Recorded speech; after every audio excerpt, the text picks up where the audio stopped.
bear shows up at my door. Good luck with that snake shot. Yeah, Oh, I got some other stuff. I got some other stuff. I'll tell you everything. But we do need to fix We need to look at that. Chapter 56 for coyotes, wild hogs, and potentially, I think bobcats is a nuisance species. So we can look at adding those in and permit rifle hunting for those Exactly. by having another public hearing. Right.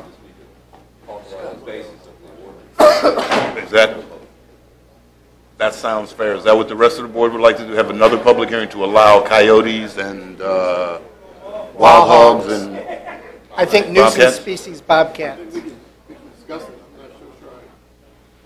Well, I just think we're gonna let this thing have a bit and come back. okay. Come back and go later. 6 months or so? I don't know if there's gonna change any votes. Right. Right. Right. So Got to be published. we can discuss this, but we'd have to make a decision by May 1st, well, probably before May 1st. You have to have your public hearing decision in time enough. Before May 1st, so then it gets into the May 1st hunting book. And that's what I thought we were going to be able to do, piggyback this. Why don't you look at that, and we'll discuss that in February, and if possible, if the board wants to, we'll put it on the March public hearing, if that's what everybody wants to do. Okay. I just think that, personally, I just think that we need to let this thing, let it go for a while. You've got people that is on each side. They either know we are not going to repeal it, or we are going to repeal it. There'll be no question in people's minds. Well, there's no doubt. There's no doubt we're not going to repeal it as it relates to deer, because that's what we just voted on. I think they would all, there's probably not much of a split if we say yes for coyotes and other nuisance species. But I think 30 days would be enough, or 2 months is enough to let it, to have us have time to look at it again. So we can look at it again in March. Mr. Seeley have an option to bring it up again and discuss it. And if the board wants to do it, we'll do it. If not, we'll wait till next year. All right? Last agenda item is agenda item number 6, the YMC debt service payment, and that's Mr. Cully. I think, did you get information from Mr. Akers today? Okay. I didn't tell you. I told you, that's what you wanted. Okay, I'm the only one. Well, all right. Anything new. As you are aware, we have a payment due February 1st on the debt service payment of $103,000. I think I passed out, Pam may have passed out at your place. We currently have $2,250 in the proffer fund and $4,792.90 of interest that's occurred on the balance of the money that was borrowed, which if you use that and applied it to the debt service payment, it would be $96,057.10 would be the appropriation needed for the February 1st payment.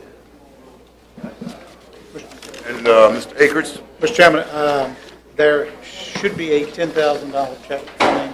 I was told last week that it was being presented to YMCA.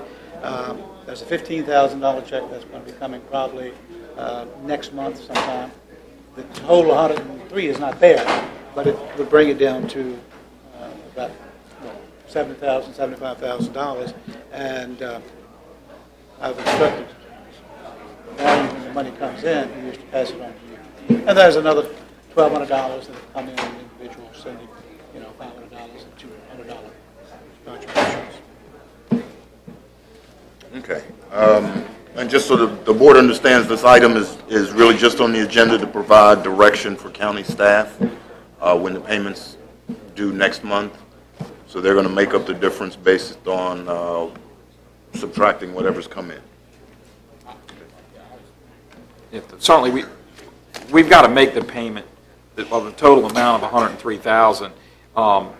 If money comes in that would offset that, that's fine. We have a balance of the last payment of 60-some thousand, so it just kind of will go in a spreadsheet that will show you, that we'll keep track of. But at the August payment, y'all wanted to know what we were going to do for February, so right. that's what that's the money that we have in hand right now. Anything that comes in, we'll certainly add that to it, and it would, even though we've written the check, it would just go back And it can into be Back to account, general. back to general fund, It can so, be applied to the 60,000, it makes no difference. Right, they don't Keep play the where it total- is. the running total. We just If keep a running anything comes total, in that's in correct. turn, just select from those amounts. that's correct. When they bring us the check, it'll go, we'll keep it right in a spreadsheet. We'll send it out, an updated sheet, once we get some money. Okay, and they're supposed to open the, what, March?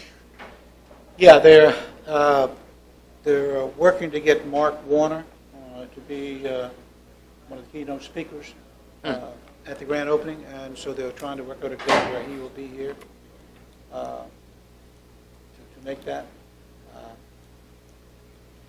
I am,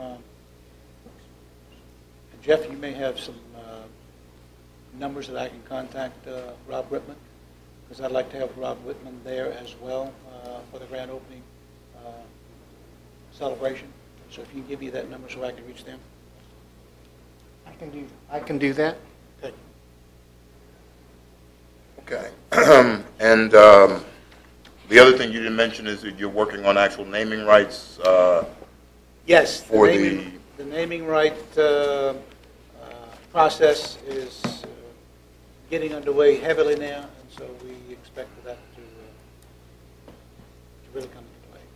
And the foundation is meeting, or met yesterday or? Today. Today, okay. 3.5 hours today, I went over that. All right, we're going to get some, we'll get an update from the foundation. Okay. Mrs. Black? Can I just throw a hypothetical out here? Yes. What would have happened if we didn't make the payment? The 103,000? We would be defaulting on the debt, which is also other borrowing that was in there as well. Is that, borrowing for the school? That was all And part the of the same ambulance. thing. The 103 is just the why part of it. We'd be making the rest of it out of regular, appropriations that we already had for the debt. So, but it'd still be a default on the whole amount.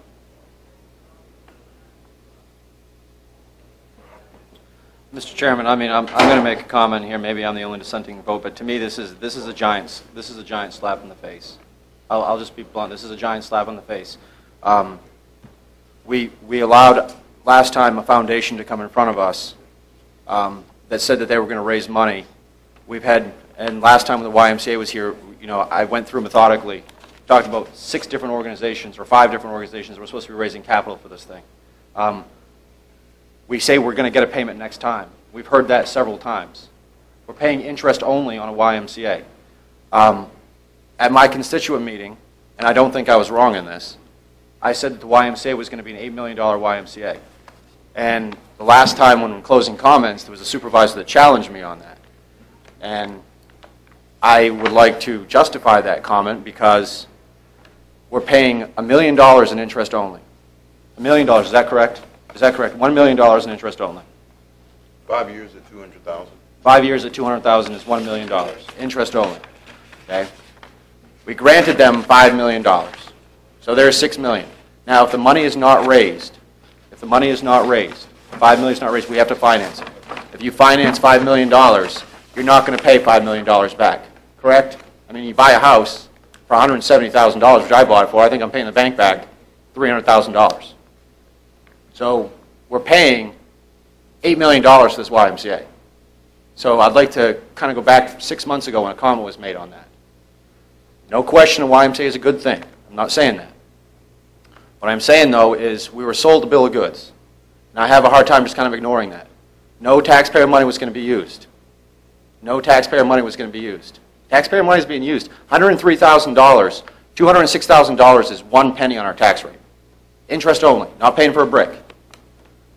The second thing that I'd like to know from the foundation or from someone is the naming rights. So if, let's say, someone comes up with $1 million to donate to the YMCA, is that going directly to the capital or is that going to operation?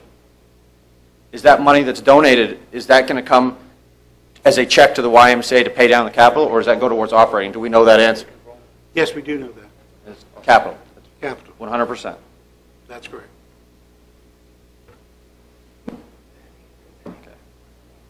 The other thing, one more, if someone today takes out their checkbook and wants to donate $1,000 to the Caroline YMCA, is it going to interest only or is it going to capital? It's up to this board as to what they want to do. We're trying to make it so that it does not cost the taxpayers any money. You're saying that the interest only. that has to be made up somehow. That has to be paid. Money's not going to just fall out of the sky that pays interest only. We have to pay that until it is refinanced, and then you get to paying the principal. Yeah, it would go against the interest. So it will not cost the taxpayers any money. It would be $1,000 less that would come to the taxpayers. But if the person donates $1,000 and it goes towards capital, it's actually paying for something. As opposed to it's going to interest only, it's not paying for anything. It is keeping the people of Caroline County not having to pay $1,000. Yes, it's going for something. It's going for something. Okay. That's my. Thank you, Mr. Black.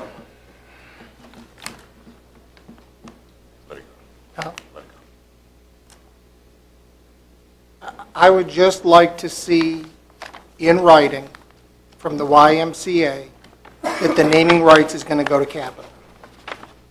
I mean, that's no problem. Because it's not in the contract, just like the interest only in the contract, any money donated, the $5 million was the maximum the county was to provide, maximum.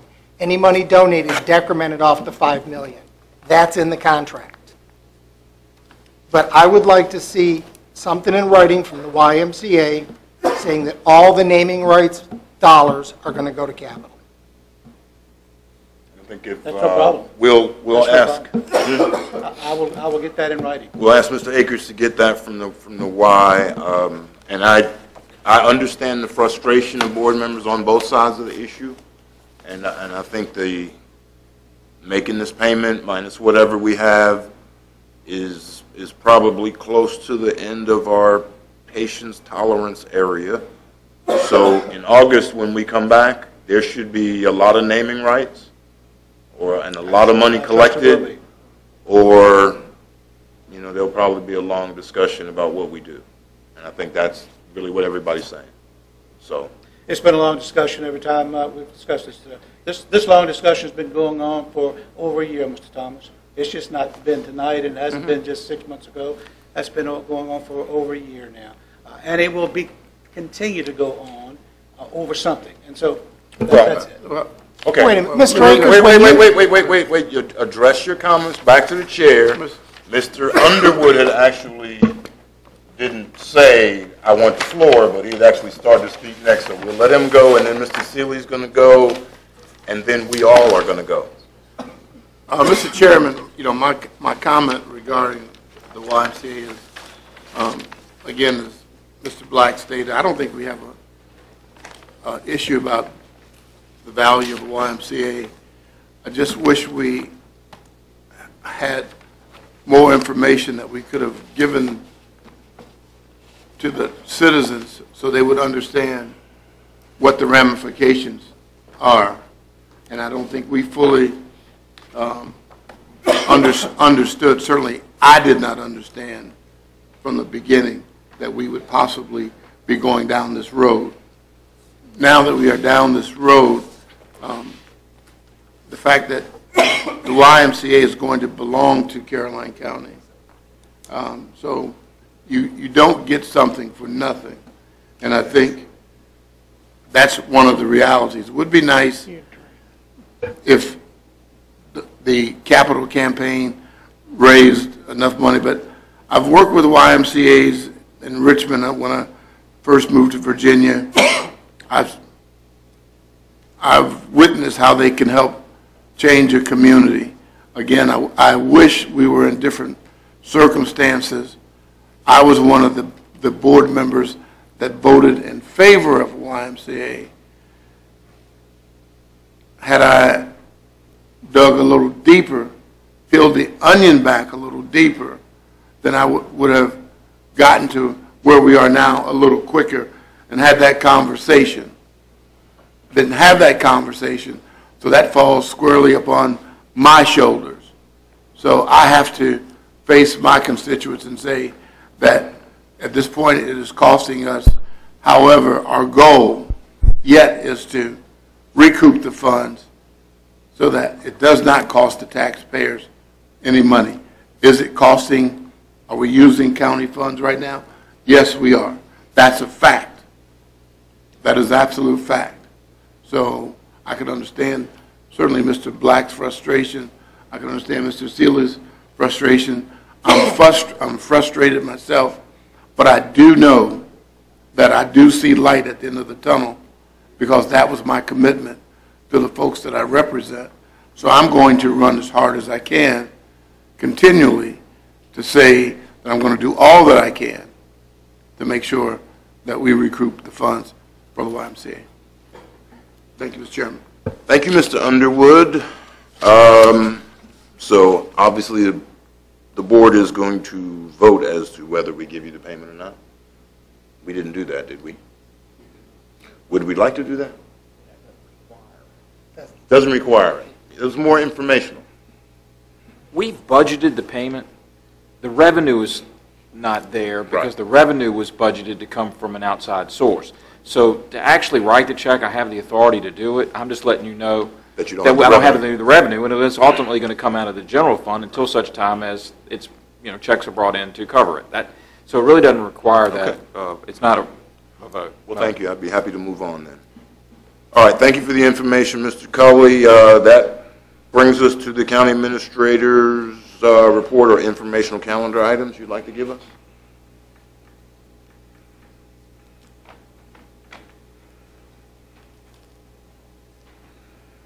We included some information that had come up, you had requested from the Commissioner of Revenue on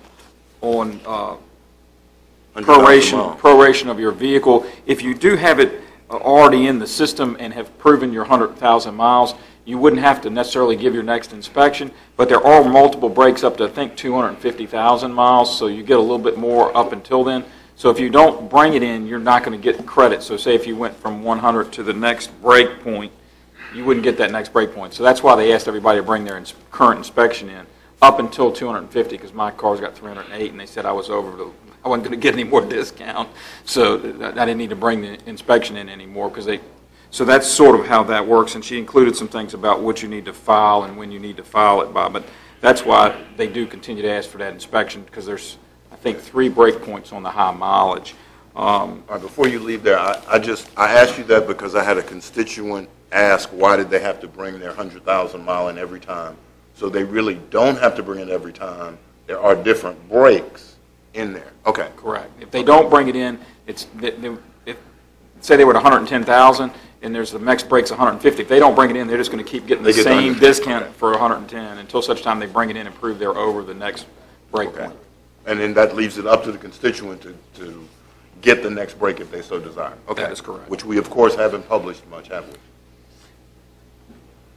We'll put it on the website again. If we can get those from the county, from the Commissioner of Revenue, then we'd at least know and we could pass those on, which is an information issue we have. Okay. We can do that. The next regular meeting, I don't think we have anything. Where did I lose that at? Sorry. Oh, personal property forms are due February 1st. February is elderly relief month, and business licenses are due March 1st. Those are the important dates that the commissioner wanted me to remind everybody of once we asked about the personal property. Next meeting is the 11th, and local government day is February 6th in Richmond. Alan and I will be attending. I think that's all we have on the calendar at this time. We did put out some information that tourism's doing with Port Royal, the library, and some other community partners for Black History Awareness Month for February, and I've seen some of the things come posted on that. We sent that out to everybody last month. All the board got that update, and so we're working with some partners in the community to make some historic sites available and some things like that. Okay. Anything else? Do you have a Farm Bureau date for the Farm Bureau Board of Directors? Mrs. Hall asked that. That's on our agenda to discuss. Linwood is here. Have you? He said March. He was looking at March 7th, I want to say. No. I have a note to myself think in it's my like pocket March to work this out. Mrs. Hall sent us something. Our regular meeting is on the 11th. Did we do it the day before the meeting? So we would go there on the 10th and then have a board meeting on the 11th. I just tried to schedule. I don't think it matters specifically how it relates to the board meeting. We've always tried to coordinate around board meetings so it Right. doesn't conflict. Mr. Broadus and them have usually been very good as far as working around what we suggest. Okay. Well, since we're there, and I forgot it on the thing, can we check our calendars to see what March 4th, 10th, or 11th looks like? Is that too far out in the open? And this is the meeting with Farm Bureau and Port Royal where they...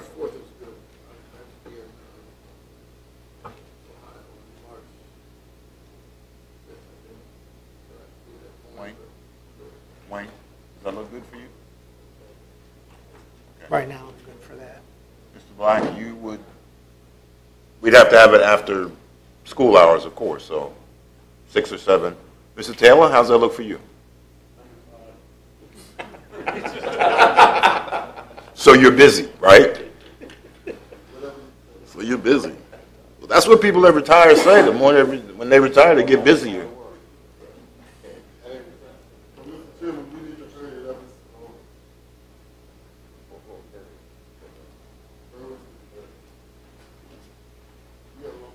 See, that's because you're used to working for the school system.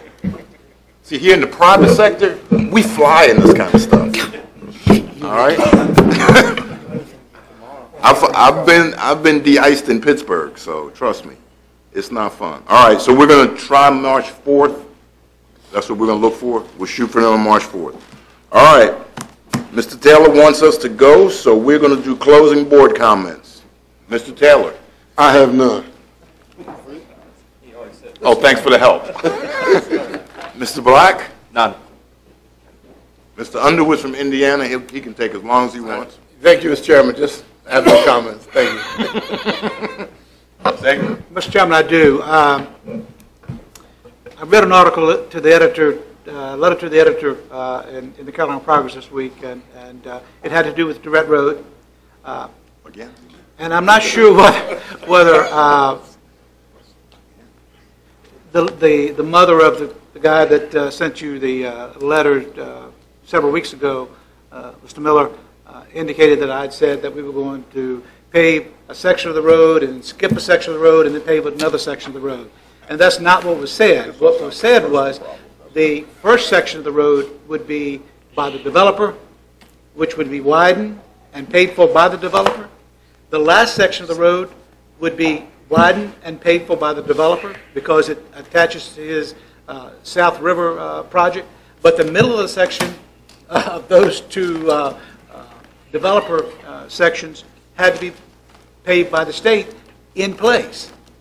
And it would not be done, be widened. It was because they couldn't get the right of way from the landowners through there. So it was not the fact that I was saying that they were going to pay part, leave the other dirt, and then pay the other part at all. And so I just wanted to respond to that, and hopefully if she's watching this, she'll know that that's what was said, and basically what you wrote in the paper as to what was taking place. I thank you, Mr. Akers. Mr. Sealy? I have none, Mr. Chairman. I have a lot, and I've been de-iced, like I said, in Pittsburgh, Detroit, a whole bunch of places. One quick one, I would like to invite the new chamber president, Mary Pitts, and the business person of the year, Vito Amato, to our board meeting in February so we can acknowledge them. We may not have a chance to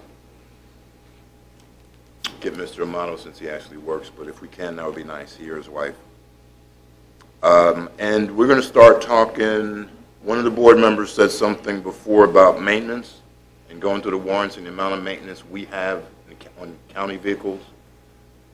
And we need to seriously start talking about combining maintenance with the school system. If we do have to hire our own mechanics, it may end up cheaper in the long run. And everyone knows cheaper in the long run is what we're trying to do, and more efficient. So we'll try to do that. And if Mrs. Hall could work to get a 2-on-2 with the schools, we'll try to broach that with them then. And it's getting close to time to talk to Mr. Schiebel about the county's water plan.